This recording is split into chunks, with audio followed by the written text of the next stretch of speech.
All right, what's up guys? Paul Wolff here. We just finished up the 4900 Pro Mod class. We ended up third in class. We ended up fourth overall. So really happy with how this turned out. Not a lot of seat time in the car. The car ended up being phenomenal. Can-Am built an awesome car. We got a few things we need to work out. One of the biggest things I know they put out over the live feed for those that watch that is we did lose brakes going into lap 2. So we ran the entire rock trail with no brakes. Couldn't have done it without Erik. Erik had to winch me back over like 4 or 5 times. Dude is a workhorse, man. Worked his butt off. One of the best co-drivers I've ever had in the passenger seat of the car. Super happy with how things went given the circumstances.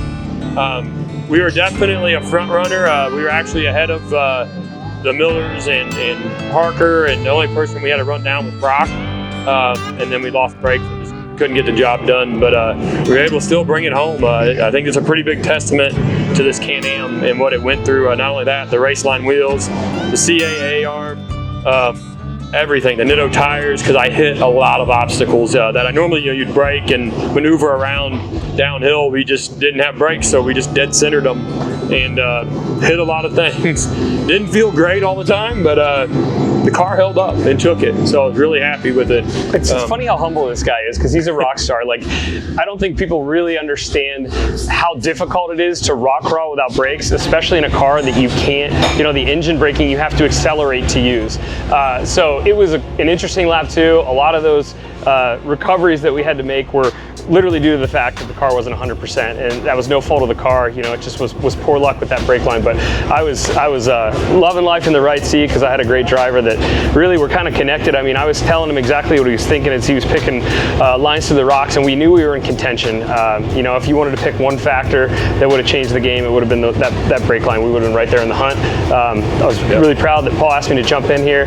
He's a great competitor from back east. One of my best friends out here, and look forward to doing more of this with him because, like I said, you build and feed and learn off one another. So, I progress as a racer, so does he. We have different ideas about how to do things, and that's how you elevate your game, right? It's work with your competition, but at the same time, like, I don't ever want to beat Paul if he's broken. He doesn't want to beat me if I'm broken. We want to beat each other at our best. So if everybody's on their A game out here and you come out with a win and you truly had the best day, you don't want to lose. Rewarding. It's so much more rewarding. Yeah. It's more rewarding to beat somebody at their best.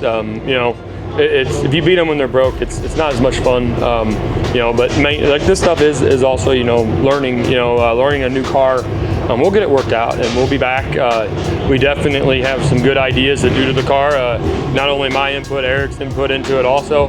And like you said, he's a competitor, but we learn from each other, and we can evolve the sport, and at the same time evolve ourselves and elevate. Definitely always learning new things. I do want to send a huge thank you to the Badlands Off-Road Park. They came on board this year and helped tremendously with this car and our media team. So I really want to send a shout out to them. Also CA, they did a phenomenal job. We unfortunately tested their cage out, but it worked really good. And we tested out their A-arms, their trailing arms, radius rods, all their parts on the car did awesome. Same thing with RCV axles. We had no driveline issues in the car. So the car actually was really tough.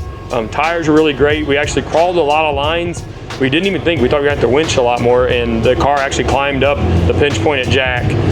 Things we didn't think the car would climb, it climbed. But we did have a few of them issues where the Warren winch came in handy. That RC9's a beast.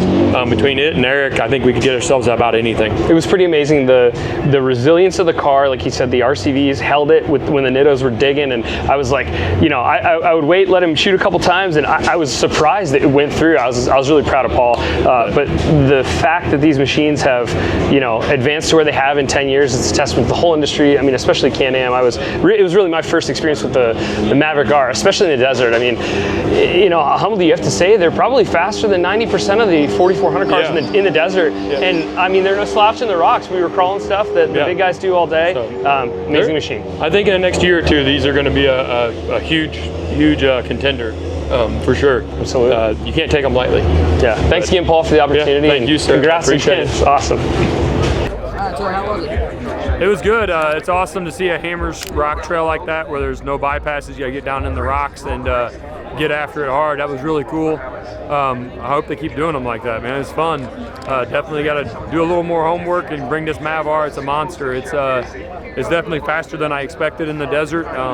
We were getting well over 100 mile an hour in it, and I got to actually start doing a little bit more work to the tires. We had a tire that got out of balance. I believe the spine inside did, so we had to back it back down. But next time we'll be ready for it. We'll know we can push the car, how hard we can push it. So it's an impressive machine for sure.